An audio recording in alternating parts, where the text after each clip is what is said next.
obviously. Can you kind of just explain kind of what happened there, especially on the technical? Um, I guess yeah, it's a combination of two things. Us fouling and the officials calling it. I mean, yeah, much more you can't really look into it. We're all humans, the guys that play the game, officiate the game, or coach the game. So we all do our best in doing our jobs to the best of our ability. So as players, we just have to come and play. As officials, they come and officiate, and as coaches, we coach. So the game is gonna be the game. What happened on the take? What did you say? I mean, what did they tell you that you said? Um, I actually didn't say anything. I laughed and I winked, so that was probably a little bit provocative. Um, but yeah, no, I realized that I had 4 fouls, so I knew I was in the position to say anything. Um, what I wanted to do was get them to stand up, the bench to stand up, which they did, but then I was on the wrong end of the stick, as you might say.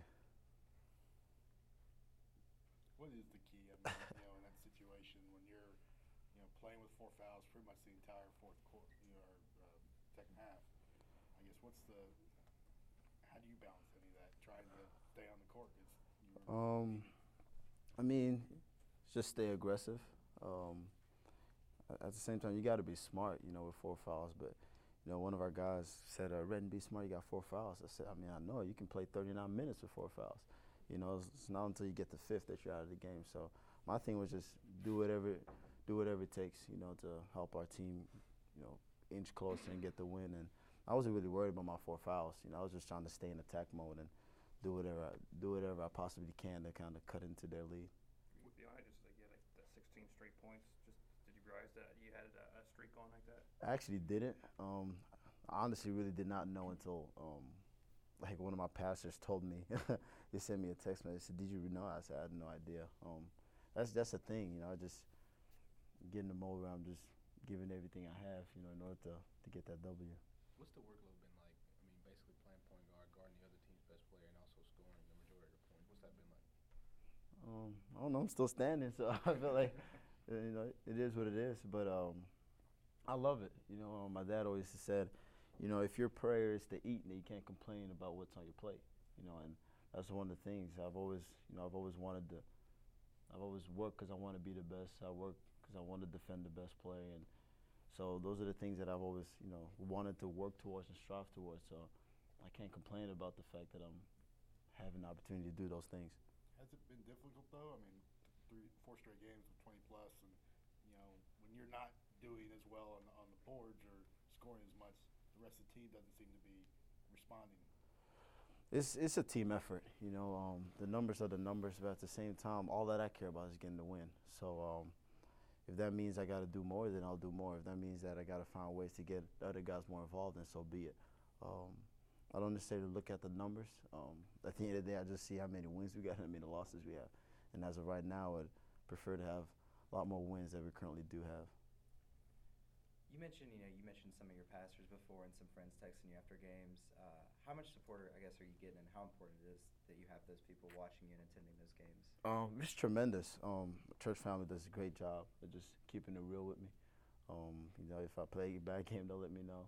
If I play a good game, they'll let me know. But yeah, just having the support from our fans, my friends, my church family, you guys, I read what you guys write.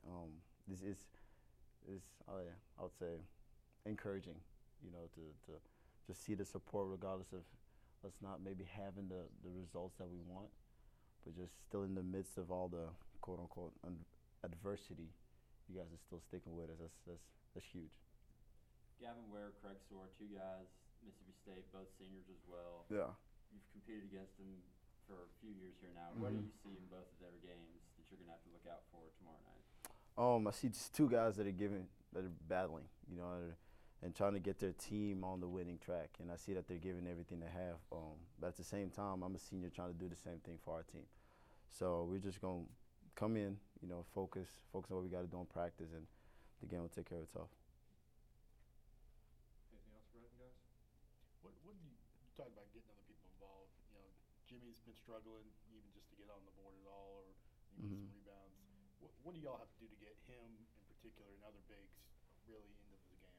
I'll say execute our offense. I know for myself, there's opportunities that I'm missing, you know, just places where I can get other guys, you know, open shots and help them to play to their strengths. So it's just watching films meticulously, just seeing and looking at little avenues and ways that I can get those guys easy baskets, and I guess places where we got to clean up our offense too. You know, if there's like a backdoor cut that's available and we're not taking advantage of, you know, looking at that, seeing it on film, and then talking about it as a team. All right, thanks, Red. Thanks, guys. Got it.